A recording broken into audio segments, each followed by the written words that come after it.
Just a typical day on the smoker here.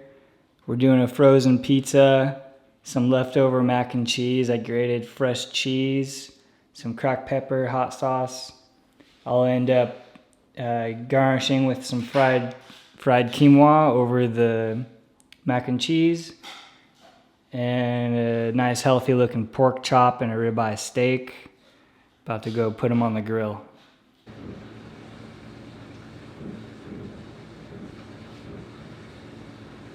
To do the heart-shaped ribeye, I'll take my ribeye. You see there's a flat side and a curved side.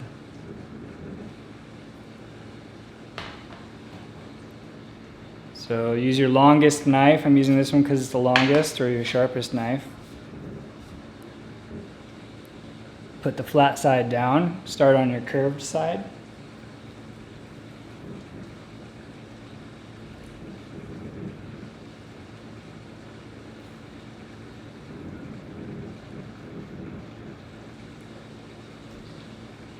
It's easier to do before you cook the meat, but I was using a cold smoke technique. I didn't want this meat to cook through too well done.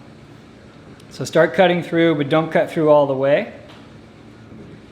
Leave just enough attached so that you can fold it over